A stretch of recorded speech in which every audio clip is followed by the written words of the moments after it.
कल्याण निर्भया प्रकरणाचा खटला ज्येष्ठ वकील उज्ज्वल निकम लढणार, तर 30 दिवसात चार्जशीट दाखल करण्याचे मुख्यमंत्री फडणवीस यांचे ठाणे पोलीस आयुक्तांना आदेश।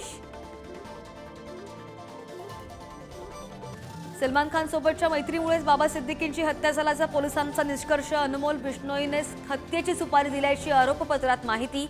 एसआरए वादामधून हत्या झाल्याचे आरोप फेटाळून लावले।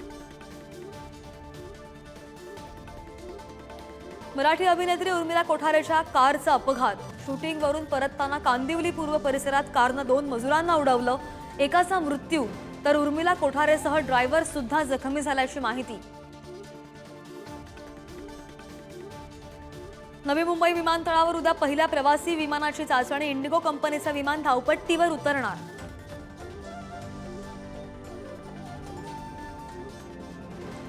रवींद्र चव्हाण भाजपचे नवे प्रदेशाध्यक्ष होण्याचे संकेत। शिर्डी अधिवेशनात अधिकृत घोषणेची शक्यता। 2029 मध्ये 100% भाजपसाठी मोर्चे बांधणी।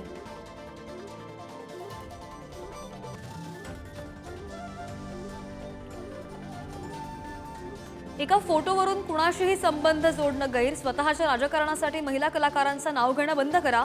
सुरेश धसांच्या वक्तव्यानं व्यथित अभिनेत्री प्राजक्ता माळीचा हल्लाबोल। तर सुरेश धस यांच्यावर कारवाई करण्याची मुख्यमंत्र्यांकडे केली मागणी। अभिनेत्री प्राजक्ता माळीची माफी मागायला आमदार सुरेश धस यांचा नकार। आपला निषेध करणाऱ्या प्राजक्ता माळीचा कार्यक्रम पाहणार नाही। प्राजक्ता माळी हा विषय माझ्यासाठी संपला, धस यांचं वक्तव्य। बीड प्रकरणामधील फरार आरोपींची संपत्ती जप्त करा। मुख्यमंत्री देवेंद्र फडणवीस यांचे सीआयडीच्या अतिरिक्त महासंचालकांना आदेश। तर बंदुकीसोबत फोटो असणाऱ्यांचे परवानेही रद्द करण्याच्या सूचना। पुणे संभाजीनगरसह राज्याच्या काही भागांमध्ये पावसाच्या सरी, तर उद्यापासून थंडी सुद्धा वाढणार।